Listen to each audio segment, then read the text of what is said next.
मोर प्रिय श्रोता बंधुगण आसतु आपण मैंने मीनाक्षी परिडार स्वरचित कवितार 2026 को स्वागत करंतु।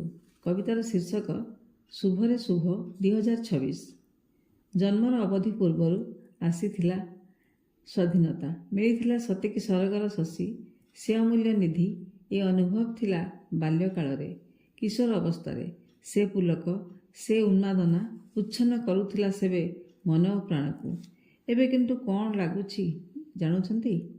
हाँ, एमिति वर्ष पर वर्ष जाउछि आसुछि, से उन्मादना रे भट्टा पड़ी जाइछि, पुलक खोजिले मिलुनी।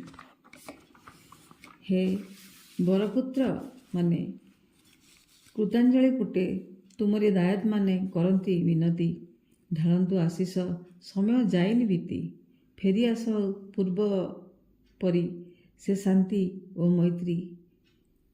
25 सरीगला, केते आशा आश्वासना हताशा निराशा मध्यरे, केते मिलिला केते हजिला हिसाब बेहिसाब भितरे।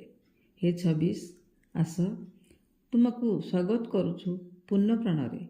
आस तुमे उषार लालिमारे नवसूर्यर कौल किरण परसरे, उल्लसित हेउ शशाघरा धरा भारतवासी अंजलि रे झरी पड़ू, पताका गंठिरू चुना चुना फूल रूपे, सत्य शांति मैत्री निष्ठा पराकाष्ठा वीरत्व नव उन्मादना सबको नहीं 2026 ए भरोसा रखिचु तुम ठारे। आस समस्ते मिसी उदात्त कंठरे गाइबा भारत माता की जय। जय जगन्नाथ। आपण मान गोटे अनुरोध, आपण मैंने मते जो कमेंट दौरान व्हाट्सएप न दे यूट्यूब रे से कमेंट मैंने दिंतु। आउ कविता मुझे निजे लिखी, यदि किसी भूल ठीक थाए कि किसी सुधार थाए आपण मैंने कमेंट माध्यम जनइबे। मो अपेक्षा रही।